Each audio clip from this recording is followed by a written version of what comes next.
You see, the anchor is the sign of a traveler, and the number 54 refers to where I come from. Maggie, Los Angeles'ta yaşayan gizemli bir karakter. Zaman içinde yolculuk yaptığını iddia eden Maggie, insanları olacaklara hazırlamak için 30 yıl sonrasından geldiğini söylüyor. Büyüleyici her kült lideri gibi onun da savaş, açlık, yoksulluk dolu bir geleceğe dair söylediklerine inanan yandaşları var. Ancak Peter ve Lorna, Maggie'nin bir sahtekar olduğunu ortaya çıkarmak için grubun içine gizlice sızıyor. İşler umdukları gibi gitmiyor. Peter, I just feel like we're in over our heads with this whole thing, you know? That's investigative journalism. Peter, Maggie'ye güvenmese de etkileniyor. What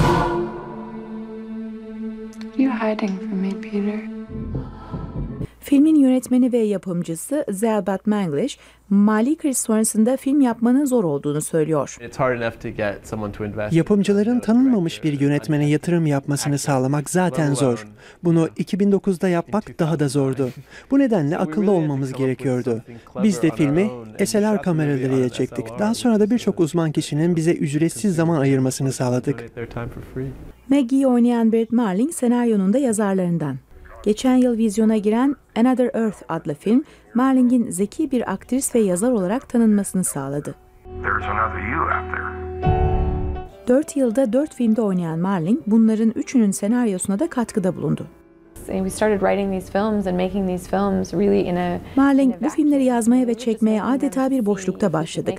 Filmlerimizin bu kadar ilgi görmesini beklemiyorduk, diyor. İzleyici Brit Marling'in oynadığı Maggie karakterini nasıl istiyorsa öyle algılıyor.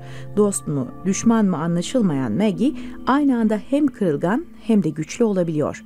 Filmin sonunda ise farklı olasılıkları değerlendirmek izleyiciye düşüyor. Selin Süer Ünlü, Amerika'nın Sesi, Washington.